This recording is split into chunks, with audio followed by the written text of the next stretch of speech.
Hello नमस्कार जय Jagannath welcome to my channel Sandhya's diary and lifestyle को। आज आम बनैबा 2 कप चूड़ा रे क्रिस्पी रेसिपी चूड़ा कटलेट। तो देरी न करी चलते ए बनैबा। मुझे 2 कप चूड़ा नहीं, चूड़ा को पानी रे टिके भिगई देछि। चूड़ा को बेसी समय पानी रे भिगेबेनी, 1 ରୁ 2 मिनट भिगेबे नले चूड़ाटा फौली जिवो। मुझे चुपुड़ी की आउ गोटे जगह को कर दूची। सबू जाक चूड़ा मुझे चुपुड़ी देली। आपको गोटे बड़ मिक्सिंग बाउल रे मिक्स करने दे दूची। ताधे मु आड करुच्छी गोटे आलू को मु कोरिकी रखी थी, आउ गोटे गाजर कोरा, गोटे पियाज काटिकी देछि, गोटे टमाटर, गोटे चामच अदा रसुण पेस्ट, गोटे धनिया पत्र, गोटे कप बेसन मुझे आड करुच्छी बाइंडिंग पाई। एठी मु आधा चामच लूण नहीं, आपण स्वाद अनुसार लूण नहीं पारिबे। आधा चामच लंका गुंड नहीं, गोटे चामच एठी मु जीरा नौछि, आ गोटे चामच गरम मसला पाउडर, आ गोटे चामच अजवाइन को मुझे हाथ में दलिकी पकई देछि। आधा छोटा चामच बेकिंग सोडा दौचे,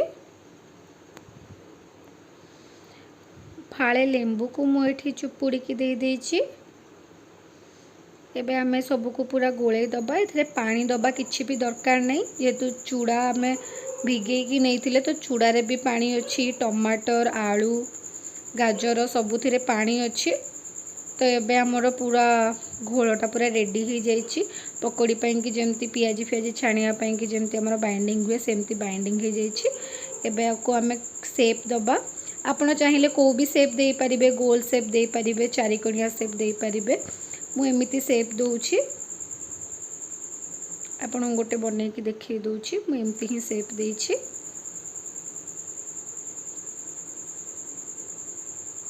एमिति मु सबु जाक चूड़ार कटलेट को रेडी कर देछि। एबे मु गोटे छोट थालिया रे किछि सुजी नेछि ता ऊपर कोटिंग दबा पाई। एबे आमे सुजी को ता चारिपटे एमती बुले बुले कोटिंग दे दबा। देखिबा जेमती सबु पटे लागू थिबो।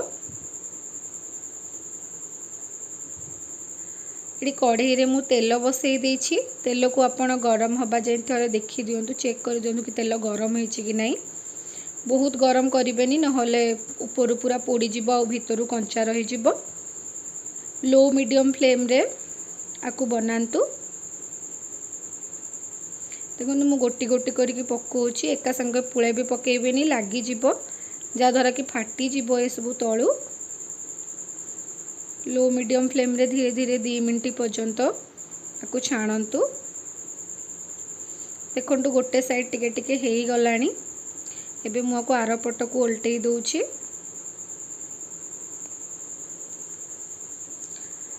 एबे हमर कटलेटटा पूरा बनिकी रेडी ही गलानी। एबे हम को छाणी दबा बाहर को।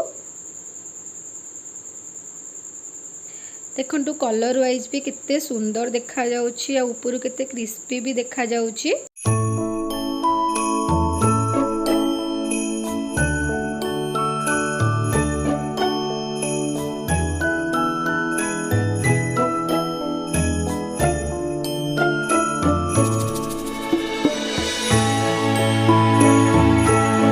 देखंतु मोर सबु जाक चूड़ा कटलेट बनिकी रेडी हो जाइछि। केते क्रिस्पी हेछि, केते भल मध्य देखा जाउछि। आपण आको गरमा गरम एमती सर्व करि परिबे, नहले जदि चाहिबे कोनोसी चटनी किंबा टमाटो सॉस सहित भी आको खाई परिबे। मु गोटे भांगी के एठी देखौछि।